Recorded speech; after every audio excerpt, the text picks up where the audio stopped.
Bonsoir à vous tous et bienvenue à notre étude biblique du mercredi soir que je viens juste de perdre. Bienvenue à ce retour à la parole de notre Dieu qui nous enseigne, nous convainc, nous corrige et nous instruit ou nous discipline dans la justice du Seigneur. Ce soir, nous voulons examiner la question « Suis-je un chrétien? » Suis-je un chrétien? Suis-je un enfant de Dieu? Suis-je un vrai disciple du Seigneur? Puis je crois sincèrement que c'est une question qu'on devrait vraiment prendre au sérieux, du moins si on se dit chrétien. Un sujet qu'on devrait analyser avec honnêteté et sincérité en face du témoignage des Écritures, alors que la parole de Dieu nous dit c'est quoi un chrétien, que les gens dans nos églises évangéliques devraient examiner en cherchant de tout cœur la face de Dieu, pour s'assurer de ne pas se tromper eux-mêmes, pour s'assurer qu'ils ont cette relation avec Dieu, pour s'assurer quant à cette question des plus vitales pour leur éternité, avec Dieu, au loin de la face du Seigneur. Cherchez avec moi l'Évangile de Matthieu au chapitre 7. L'Évangile de Matthieu au chapitre 7, et je mentionne l'idée de se tromper soi-même. Quant au salut, quant à notre identité devant Dieu. Parce qu'il y a certainement des tromperies qui gardent les cœurs des gens loin d'une vraie conversion à Dieu, loin de cette nouvelle vie-là qu'on a en Jésus-Christ. Par exemple, il y a la tromperie culturelle. Il y a la tromperie culturelle qui est un empêchement pour bien des gens. Des gens qui viennent de cultures qui sont fortement polarisées autour de leur religion. Des pays dont les citoyens sont connus comme soit chrétiens ou peut-être soit musulmans. Des habitants de ces pays qui vont dire « Oui, nous sommes chrétiens puisque nous ne sommes pas musulmans. » Puis d'ailleurs, ils vont dire « Nous sommes des serviteurs de Jésus-Christ, nous suivons le Dieu de la Bible parce qu'on ne suit pas le Coran. » Puis avec cet arrière-plan culturel, il arrive que de telles personnes ne s'arrêtent jamais pour examiner s'ils sont vraiment réconciliés avec le Dieu de la Bible. Donc, cette tromperie-là culturelle. Il y a de même, comme introduction, une tromperie familiale. Une tromperie familiale qui empêche les gens de connaître le Seigneur. Des gens dont les parents se disent chrétiens. Des personnes dont la famille a toujours assisté dans une bonne église évangélique. Des professants qui ont simplement suivi l'exemple de leur parenté et qui acceptent de faire partie du clan chrétien, mais sans jamais avoir personnellement mis leur foi en Christ. Comme un auteur l'a bien dit pour décrire cette erreur de cette approche familiale au salut, il a dit « Dieu n'est le grand-père de personne. » Dieu n'est le grand-père de personne.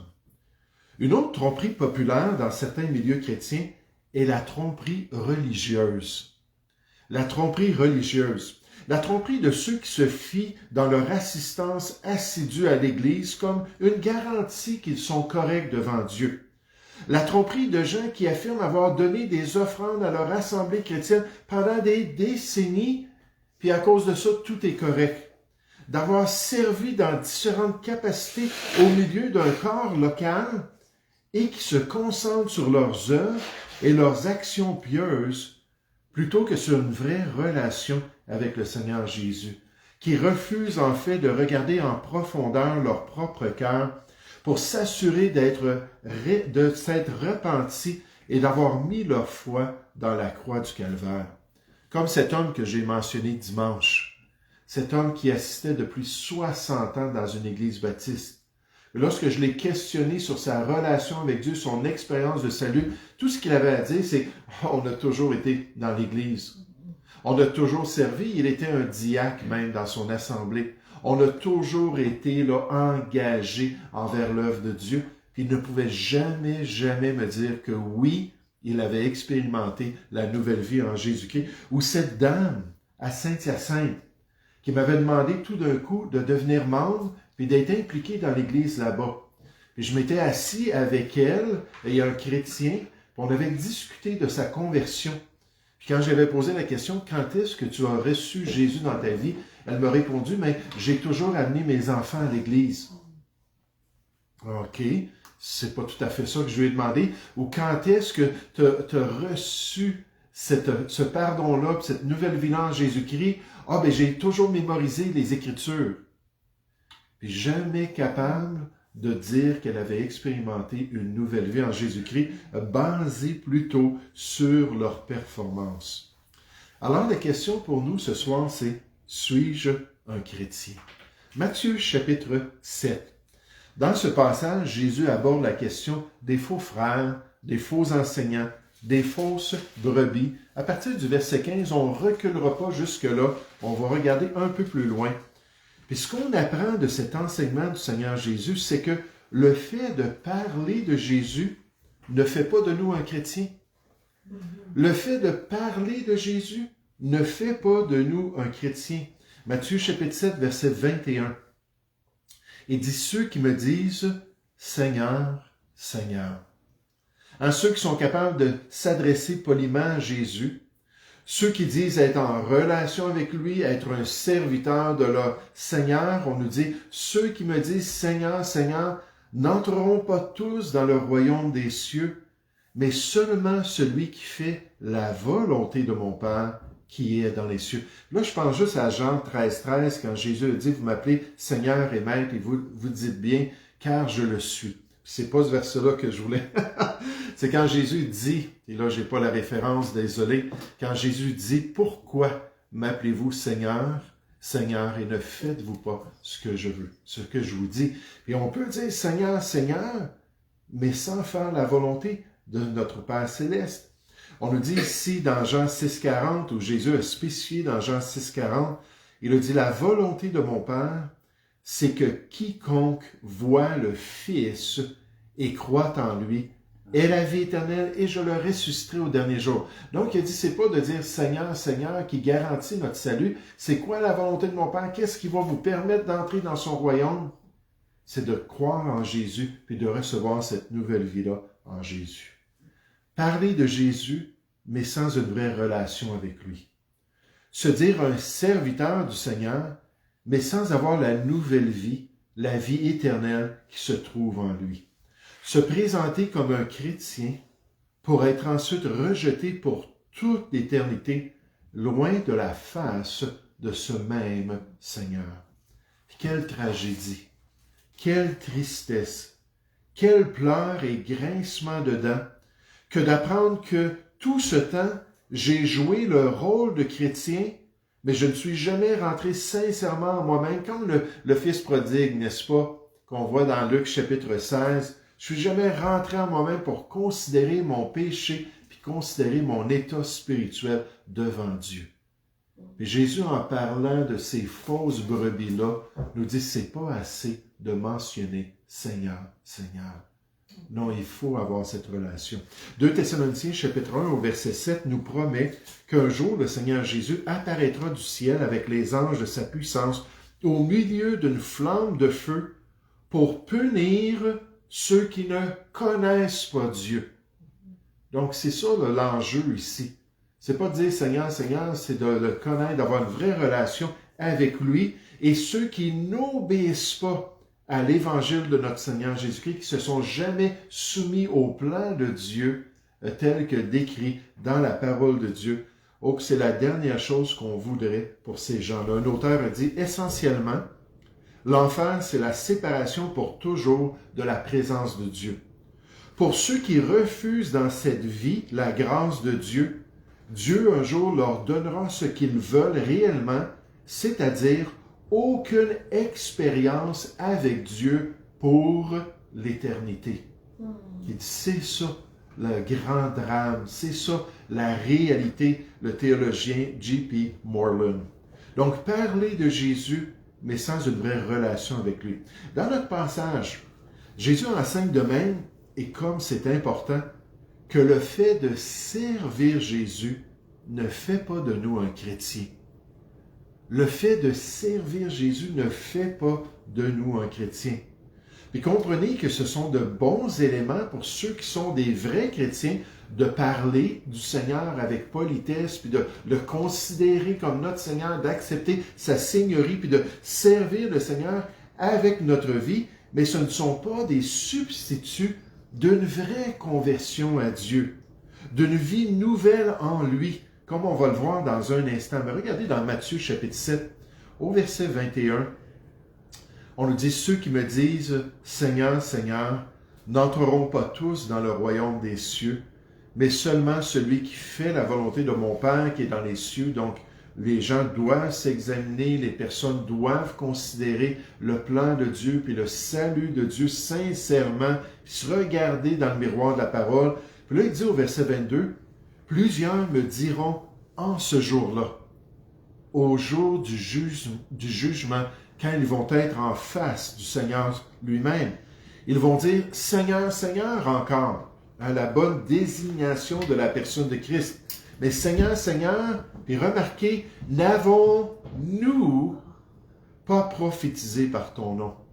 N'avons-nous pas chassé des démons par ton nom? Et n'avons-nous pas fait beaucoup de miracles par ton nom? Donc, je me tiens devant le Seigneur, puis qu'est-ce que je considère comme la clé pour être accepté de lui, puis rentrer dans son paradis, c'est moi, ce que j'ai fait. Ce que j'ai fait ici-bas. Hein, nous avons prêché ta parole, Seigneur. Laisse-nous entrer dans ton paradis. Nous avons manifesté ta puissance, Seigneur. Nous avons démontré ta gloire par le miraculeux dans notre ministère. Laisse-nous entrer dans ton paradis. Mais remarquez ce que Jésus répond au verset 23. Alors je leur dirai ouvertement, je ne vous ai jamais connus. Pas de connaissance de Dieu, pas de vie éternelle, pas de salut. D'après Jean 17 au verset 3. Je ne vous ai jamais connus. Retirez-vous de moi, vous qui commettez l'iniquité. Vous qui êtes rebelles, vous qui êtes des insoumis, vous qui avez résisté dans votre vie à cette réalisation-là que vous avez besoin d'être sauvés, puis d'être pardonnés, puis d'avoir une nouvelle vie, peut-être des serviteurs de Dieu dans ce monde, mais des gens qui seront rejetés du Seigneur dans le prochain. Puis comme ça va être dramatique, n'est-ce pas? Encore une fois, c'est la dernière chose qu'on souhaite pour qui que ce soit. Mais pour ces fausses brebis, ces boucs spirituels, Jésus va un jour leur dire, dans Matthieu 25, 41, il nous révèle ça, il va leur dire, « Retirez-vous de moi, maudits. Allez dans le feu éternel qui a été préparé pour le diable et pour ses anges. Allez donc pendant toute l'éternité avec les autres rebelles, ces créatures célestes qui se sont détournées de moi. » Cherchez avec moi l'Évangile de Luc au chapitre 13. L'Évangile de Luc au chapitre 13. Oh, des séductions, puis des tromperies qui font que ceux qui assistent dans les églises évangéliques et qui viennent régulièrement entendre la parole de Dieu ne se voient pas correctement, ne comprennent pas qui ils sont devant le Seigneur. Dans 2 Corinthiens 13, au verset 5, l'apôtre Paul, avec tout ce qu'il a dit dans ces deux épîtres à cette église-là, qui avait tellement peu de fruits, une église qui avait tellement été bénie de Dieu, il leur a demandé, il a dit, examinez-vous donc vous-même devant le Seigneur. Regardez si vous avez vraiment la foi. On ne veut jamais mettre en doute le salut de quelqu'un. On remercie le Seigneur que Dieu développe des convictions qui nous permettent de passer par nos temps de doute personnel. Mais quand c'est évident qu'il n'y a aucun fruit, Dieu dit, examine-toi, éprouve-toi toi-même pour savoir si vraiment tu es dans la foi. Et malheureusement, nos églises ont plein de gens qui ne le font pas parce qu'ils se sont séduits eux-mêmes par différents arguments. Dans Luc chapitre 13, au verset 23, on nous dit, quelqu'un lui dit, donc quelqu'un s'adresse à Jésus, il dit, Seigneur, n'y a-t-il que peu de gens qui soient sauvés? Il leur répondit, efforcez-vous d'entrer par la porte étroite. Donc, en d'autres mots, prenez la chose au sérieux, que ça soit prioritaire dans votre cœur.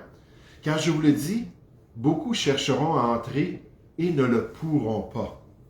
Quand le maître de la maison se sera levé et aura fermé la porte et que vous, étant dehors, vous commencerez à frapper à la porte en disant « Seigneur, Seigneur, ouvre-nous » il vous répondra « Je ne sais d'où vous êtes » ou en d'autres mots, « Vous n'êtes pas de mes brebis ». Alors vous vous mettrez à dire « Nous avons mangé et bu devant toi, et tu as enseigné dans nos rues, puis c'est ça le problème. On a côtoyé ta parole, on a entendu ton message, mais on ne s'est jamais laissé toucher, on ne s'est jamais laissé transformer. » Je lisais dans mon culte Matthieu chapitre 13, j'ai recommencé le Nouveau Testament.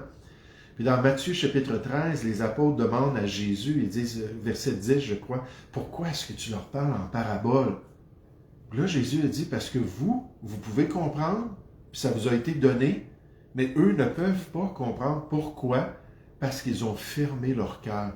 Ils ont endurci leur cœur. » Dans Actes 28-27, alors que Paul parle à ces chefs religieux-là à Rome, puis il est en train de leur expliquer l'Évangile, puis là, il y a une partie de ces gens-là qui s'en vont, puis ça n'a pas du tout convaincu leur cœur. Là, il cite Ésaïe, puis il dit « Vos cœurs se sont endurcis envers le message du Seigneur. » Puis les paraboles, c'est un jugement, entre autres, sur ceux qui n'ouvrent pas leur cœur, puis qui n'ont pas désiré comprendre. Fait que là, il dit, Seigneur, il dit, regarde, verset 26, « Nous avons mangé et bu devant toi, et tu as enseigné dans nos rues, on a entendu ces choses-là. » Et il répondra, « Je vous le dis, je ne sais d'où vous êtes.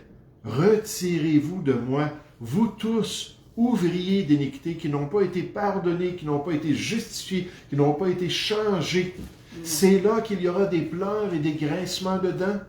Quand vous verrez Abraham, Isaac et Jacob et tous les prophètes dans le royaume de Dieu, et que vous serez jetés dehors, il en viendra de l'Orient, de l'Occident, du Nord et du Midi.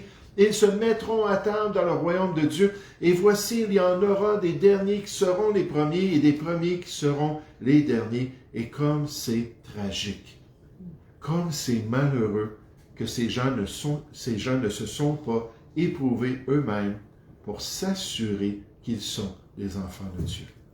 Alors, encore une fois, suis-je un chrétien? Suis-je un chrétien? Pour être un vrai chrétien, il est essentiel d'expérimenter la nouvelle vie qui se trouve en Jésus-Christ.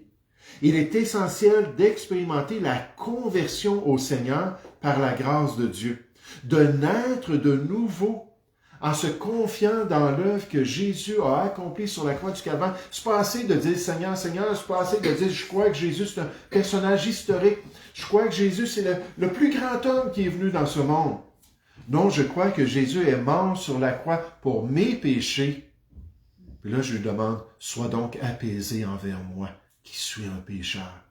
Puis là, je demande cette nouvelle vie-là qui se trouve en Jésus-Christ, ce nouveau cœur, cette nouvelle expérience qui se trouve en Jésus-Christ. Jésus a spécifié que si une personne ne naissait de nouveau avec cette nouvelle vie-là, en recevant ce salut-là, qu'elle ne pouvait voir et qu'elle ne pouvait entrer dans le royaume des cieux.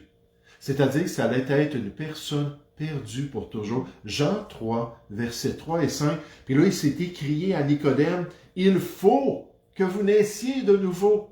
Il faut que vous naissiez de nouveau. » Verset 7. C'est ça qu'on désire pour toutes ces personnes-là qui disent, « Oui, oui, oui, on aime le Seigneur. Oui, oui, oui, on est des serviteurs de Dieu, puis ainsi de suite. » Mais qui n'ont pas expérimenté cette nouvelle vie-là. J'aimerais juste vous présenter un dernier exemple. Ce soir, tournons dans Actes chapitre 10, puis regardons un homme spécial décrit dans ce passage-là, qui se nomme Corneille. Actes chapitre 10, puis on va commencer la lecture au verset 39. Mais Corneille, c'était un homme spécial. C'était un homme remarquable. C'était un homme que Dieu avait vu avec toute sa sincérité. Un homme qu'on pourrait dire très religieux. Un homme qui respectait le Seigneur avec toute sa famille. Il craignait Dieu, il avait un profond respect pour lui. Un homme qui faisait du bien, qui faisait des bonnes œuvres, qui répandait ses finances pour prendre soin des gens autour de lui. Puis un homme qui, malgré tout cela, c'est évident, un homme qui avait besoin du salut. À partir du verset 39 dans Actes chapitre 10, On nous dit, nous sommes témoins de tout ce qu'il, Jésus a fait dans le pays des Juifs et à Jérusalem. Ils l'ont tué, les Juifs, en le pendant au bois. Dieu l'a ressuscité le troisième jour. C'est Pierre, qui est en train de parler à Corneille et à tous ses amis, sa famille, tous ceux qui étaient là. Et il a permis qu'il apparaisse non à tout le peuple, mais aux témoins choisis d'avance par Dieu, à nous qui avons mangé et bu avec lui après qu'il fut ressuscité des morts. Et Jésus nous a ordonné de prêcher au peuple et d'attester que c'est lui. Là, remarquez Corneille avait des gens autour de lui qui craignaient Dieu. Il était entouré de personnes pieuses, même des soldats qui étaient pieux. Il avait fait des beaux choix devant le Seigneur. Il priait sans cesse pour connaître les voies du Seigneur. Là, Pierre n'est pas arrivé là pour dire « Oui, mais ta famille ou ta culture, ou t'es pas musulman, bravo, t'es correct, puis ainsi de suite, tu as des belles œuvres, tout est correct. » Il n'a jamais dit cela. Il a dit « C'est lui », en parlant de Jésus, qui a été établi par Dieu, juge des vivants et des morts. Tous les prophètes rendent de lui le témoignage que quiconque croit en lui reçoit par son nom le pardon des péchés ou la nouvelle vie, cette nouvelle naissance, cette conversion par la grâce de Dieu. Verset 44, comme Pierre prononçait encore ces mots, le Saint-Esprit descendit sur tous ceux qui écoutaient la parole. Donc, Corneille, sa famille, ses amis, ils ont tous expérimenté quelque chose de merveilleux. Tous les fidèles circoncis, les Juifs qui étaient venus avec Pierre, furent étonnés de ce que le don du Saint-Esprit était aussi répandu sur les païens, car ils les entendaient parler en langue et glorifier Dieu.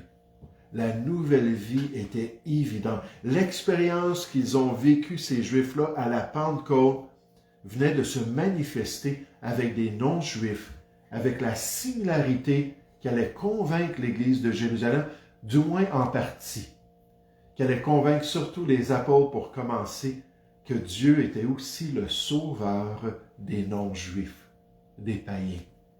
Cette œuvre extraordinaire dans leur vie. Est-ce que nous sommes nés de nouveau? Est-ce qu'on a reçu la nouvelle vie en Jésus-Christ? Est-ce qu'on l'a invité à prendre nos péchés et à devenir notre Sauveur et Seigneur? Jean 1,12 nous dit, mais à tous ceux qui l'invitent dans leur vie, il leur donne le pouvoir de devenir des enfants de Dieu. Pas des gens religieux, pas des gens de famille religieuse, pas des gens de culture religieuse, peu importe la tromperie qui peut nous séduire, non, de devenir nous-mêmes enfants de Dieu, lesquels sont nés, non de la chair ni de la volonté de l'homme, ni du sang, c'est-à-dire, mais de Dieu. Parce que c'est une naissance qui vient du Seigneur. Pour vraiment connaître le Seigneur dans notre marche ici-bas, pour vraiment le côtoyer sincèrement dans ce monde et aussi dans celui qui est à venir, pour ne pas être surpris et dire « Seigneur, Seigneur, comment ça se fait? » alors qu'il va dire « Éloignez-vous de moi, je ne vous ai jamais connu. » Et pour cela, il faut être un vrai chrétien. Nous allons prier ensemble. Oui, Père Céleste, on te remercie, Seigneur, pour ce privilège de pouvoir réfléchir à cette question. Et Père Céleste, on connaît amplement de chrétiens dans toutes sortes d'églises, dans toutes sortes de dénominations qui vont dire qu'ils sont des chrétiens, des enfants de Dieu, des serviteurs du Seigneur.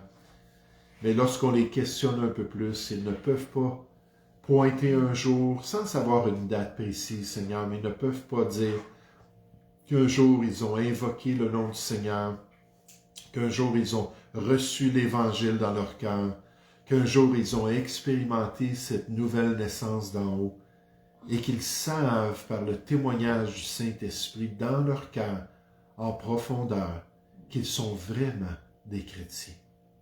Ô Père Céleste, touche les cœurs, on te prie. Permets à tous ceux, Seigneur, qui ont été séduits d'une manière ou d'une autre, de s'examiner, Père, et de vraiment chercher ta face pour s'assurer d'avoir réglé cette question, la question la plus vitale de leur vie. Parce qu'après cette mort, Seigneur, il est réservé aux besoin de mourir une seule fois, puis après la mort va venir le jugement. Puis ça va être terminé pour l'éternité. Leur destin va être scellé pour toujours. Alors, Père Céleste, utilise, Seigneur, ces vérités spirituelles, puis touche les cœurs, on te prie, puis aide-nous à partager la bonne nouvelle librement avec les gens, pour ta gloire. Au nom du Seigneur Jésus. Amen.